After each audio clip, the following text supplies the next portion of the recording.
Hello everyone, welcome to the second part of video Emerging Modes of Business.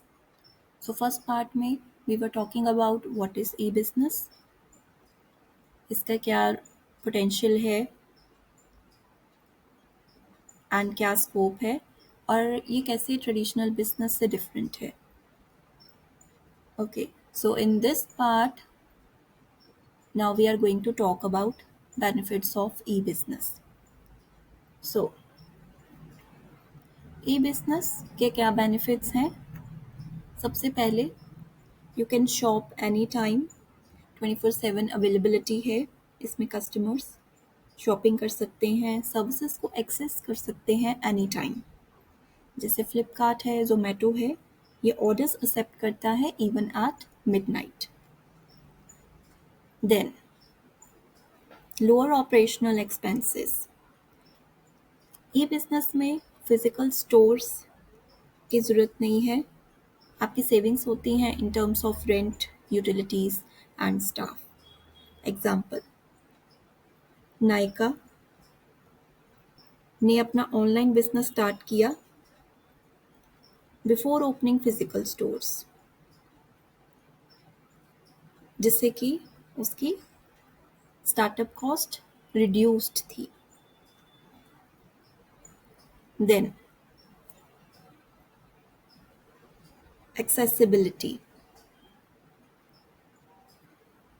So businesses जो हैं अपने customers को within the cities states तक ही नहीं प्रोडक्ट सेल कर रहे even out of the countries within the countries they are selling their products so Amazon जो है वो अपने प्रोडक्ट्स को शिप करता है globally from sellers different regions में then customer interaction emails feedback form से कस्टमर की सपोर्ट एंड एंगेजमेंट इम्प्रूव होती है जैसे कि मेक माई ट्रिप है वो ऑनलाइन ऑफर करता है 24/7 chatbot assistance for travel bookings even जो ट्रांजैक्शंस हैं डिलीवरी हैं वो भी फास्ट हैं क्विक हैं ऑनलाइन पेमेंट हो डिलीवरी सर्विसेज हो for everything example Swiggy Instamart ये डिलीवर करता है groceries within 10 to 15 minutes ऐसे ही ब्लिंकिट है so you can have your orders within 15 to 20 minutes even you have access to information customers जो हैं वो डिफरेंट साइट्स पे प्राइसेस कंपेयर कर सकते हैं रिव्यू रीड कर सकते हैं and can take informed decisions Croma की वेबसाइट ये स्पेक्स रिव्यूज़ और गैजेट्स को लेकर कंपैरिजन ऑप्शंस प्रोवाइड करती है okay now let's talk about limitations सबसे पहले there is higher dependence on technology क्योंकि टेक्नोलॉजिकल ग्लिचेस हो सकते हैं सर्वर क्रैश कर सकता है ऐप से रिलेटेड कोई इश्यूज हो सकते हैं जो उससे वेबसाइट की जो सेल्स हैं वो डिसरप्ट हो सकती हैं जैसे Flipkart website big billion day sale पे क्रैश हो सकती है because of high orders then cyber security risk yes so security privacy से रिलेटेड जैसे कि data theft payment fraud hacking ये सब रिस्क इन्वॉल्व रहते हैं so online banking frauds and data breaches on e-commerce sites is another example. Then, lack of personal interaction. क्योंकि face to face interaction नहीं होती ई बिजनेस में सो इससे जो कस्टमर एक्सपीरियंस है वो लेस एंगेजिंग होता है then about quality issues yes customers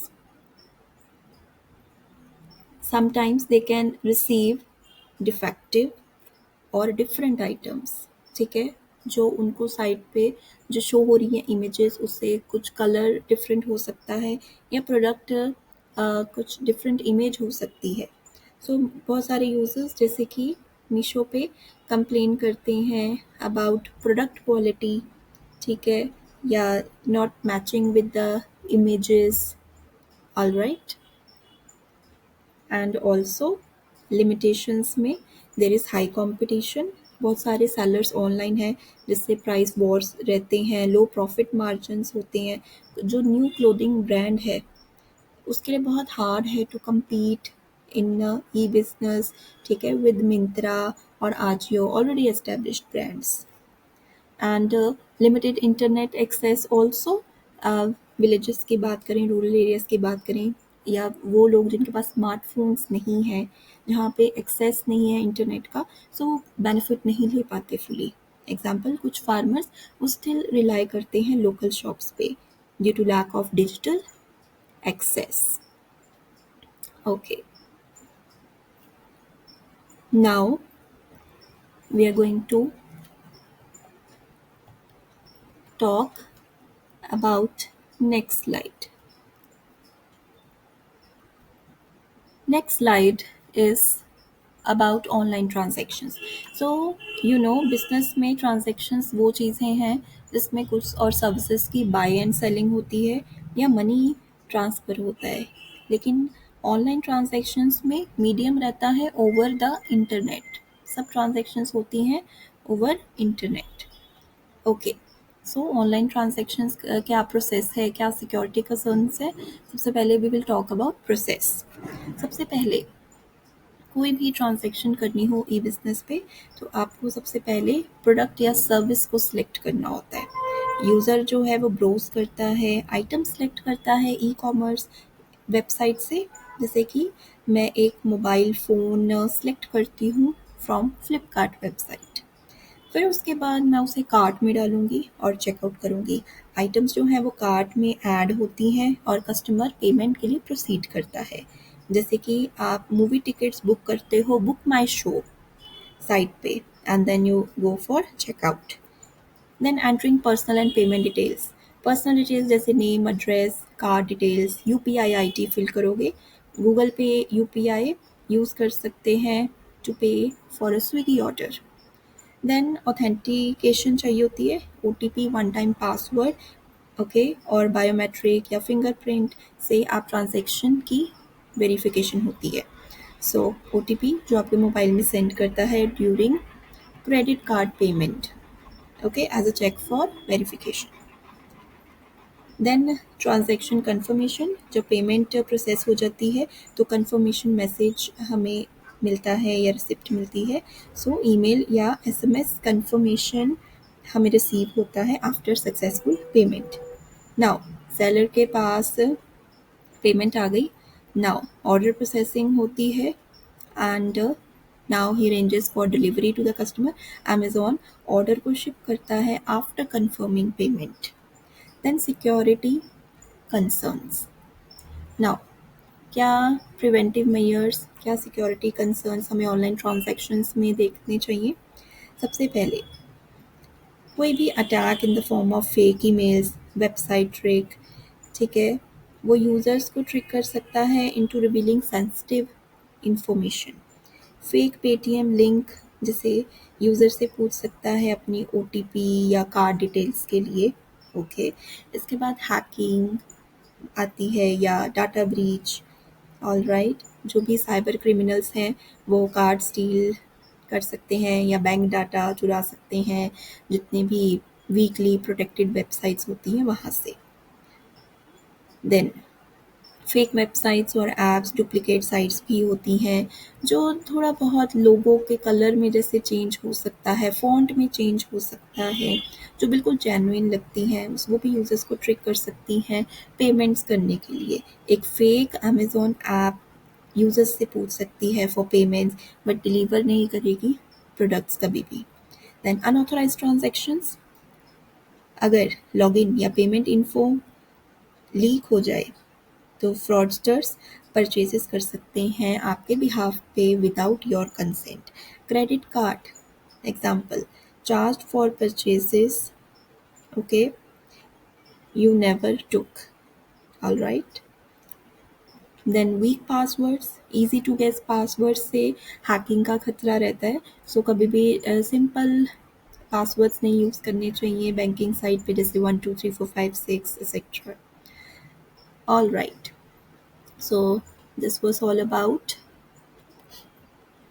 security concerns. After this, what are the resources required for successful e-business implementation?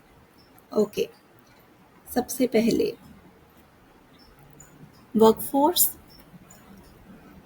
एक ई बिजनेस साइट के लिए सबसे पहले बहुत सारी रिसोर्सेज का ध्यान रखना पड़ता है. उनमें से है एक workforce. So skilled human resources जैसे कि ट्रेन प्रोफेशनल्स, आईटी सेक्टर के हों, ये कस्टमर सपोर्ट, ये डिजिटल मार्केट, लॉजिस्टिक्स, ये सब डिपार्टमेंट्स के लिए देखने होते हैं. Alright, so that they can work efficiently upon the same. जैसे नायका है, उसकी टीम है for tech, marketing, content, warehouse, customer service. Alright, then infrastructure. So technological infrastructure जैसे कि hardware, software, internet connectivity, servers, so ये सब चाहिए होते हैं. वेबसाइट्स, ऐप्स, डाटाबेसेस को रन करने के लिए, इवन ट्रैफिक को मैनेज करने के लिए. फ्लिपकार्ट है, वो high performance servers, cloud storage को यूज़ करता है ताकि जो मिलियंस ऑफ ऑर्डर्स है उसको प्लेस कर सके on a daily basis.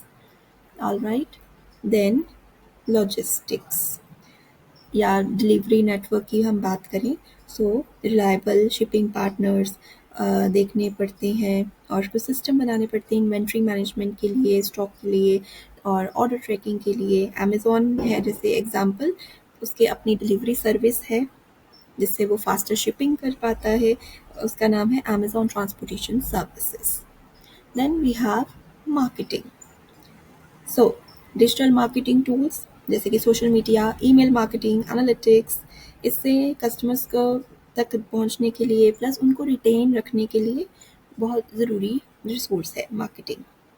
Example मामा अर्थ, ये अपने इंस्टाग्राम इन्फ्लुएंसर्स को यूज़ करता है और गूगल एड्स भी चलाता है ऑनलाइन बायर्स को अट्रैक्ट करने के लिए.